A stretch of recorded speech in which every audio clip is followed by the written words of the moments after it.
आप लोगों का प्रिय वॉइस चैनल में स्वागत है। अगर आप लोग इस चैनल में नए हैं तो चैनल को सब्सक्राइब कर ले और बेल आइकन को प्रेस कर दे। धन्यवाद। एक धोबी और उसका जादुई गधा। बहुत साल पहले गोपाल नगर गाँव में राजीव नाम का एक धोबी रहता था।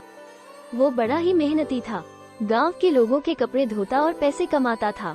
उसके पास धेचू नाम का एक गधा था जो बड़ा ही आलसी था। जब उसका मन अपनी पीठ पर कपड़ों का बोझ लाद कर नदी पर जाने का नहीं होता तो वो कहीं न कहीं भाग जाता था। राजीव बड़ा परेशान होता क्योंकि उसे कपड़े धोने के लिए नदी पर ही जाना पड़ता था। नदी उसके घर से दूर थी, उसे कपड़े उठाकर जाने में बड़ी तकलीफ होती थी। वो अपने गधे धेचू को प्यार से भी समझाता, मारकर भी समझा था, लेकिन धेचू ने तो जैसे कसम खा रखी थी कि उसे कुछ भी नहीं सुनना, बस चारा खाता और सोता। काम करने का तो उसका दिल ही नहीं करता था। धेचू राजीव के पिता के समय से उसके घर में था। राजीव उसे अपने भाई की तरह प्यार करता था, लेकिन वो धेचू के आलस से बहुत ही परेशान हो चुका था। एक बार तो पूरे हफ्ते राजीव को अपने सर पर कपड़ों का बोझ लेकर नदी तक जाना पड़ा। उस दिन राजीव ने निश्चय कर लिया कि अब तो वो धेचू को बेच देगा और उन पैसों से दूसरा गधा लाएगा जो उसकी काम में मदद करे। राजीव ने गांव के कई लोगों से यह बात कही कि वो अपने गधे धेचू को बेचना चाहता है, लेकिन गांव के लोग ये जानते थे कि राजीव का गधा कितना आलसी है, इसलिए गांव का कोई भी व्यक्ति उस आलसी गधे को खरीदने के लिए तैयार नहीं हुआ। राजीव ने आसपास के गांव के लोगों से भी इस बारे में कहा, लेकिन धेचू के आलस की चर्चा सब जगह फैल चुकी थी। एक दिन राजीव और धेचू को नदी से घर वापस आने में देर हो गई थी। रास्ते में उन्हें डाकू मिल गए। डाकुओं ने राजीव को पकड़ लिया और राजीव से कहा, तुम्हारे पास जो कुछ भी है वो सब हमें दे दो। राजीव ने कहा, डाकू महाराज, मैं तो एक गरीब धोबी हूँ, मेरे पास आपको क्या मिलेगा। डाकुओं ने कहा, हमने तुम्हारी और तुम्हारे गधे की चर्चा सुनी हुई है। गांव और आसपास के लोग तुम्हारी और तुम्हारे गधे के बारे में बातें करते हैं, तो तुम्हारे पास कुछ तो ऐसा होगा जिसकी वजह से सभी तुम्हारे बारे में बात करते हैं।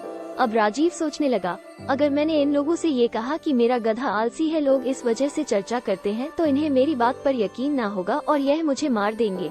फिर राजीव ने कहा, आपने हमारी चर्चा किस बारे में सुनी है। तभी एक डाकू बोला, मूर्ख, चर्चा तो बड़े लोगों की होती है, बड़े साहूकारों की, जिनके पास रुपये पैसे हो।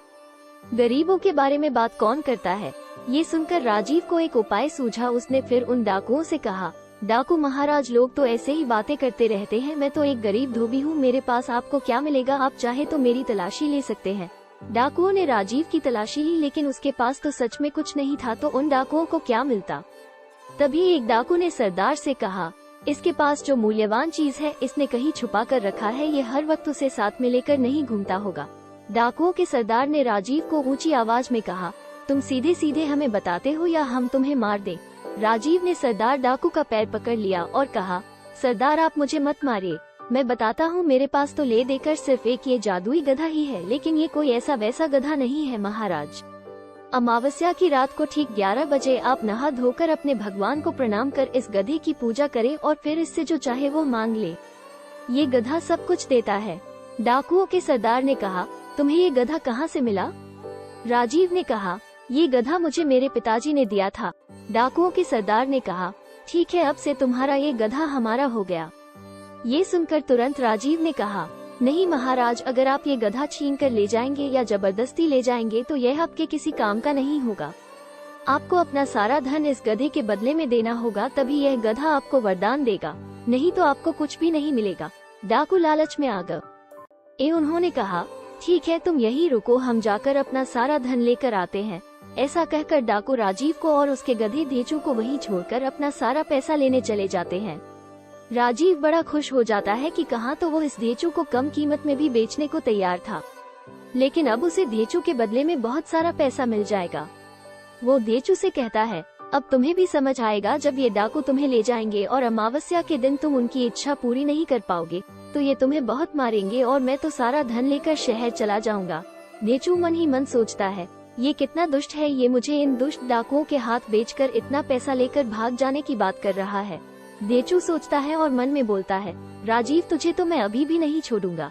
तभी डाकू अपना सारा लूटा हुआ धन लेकर वापस आते हैं और राजीव से कहते हैं, ये लो, हम अपना सारा धन ले आए हैं, अब तो इस गधे का वरदान हमारे लिए काम करेगा, हम जो चाहेंगे ये हमें देगा।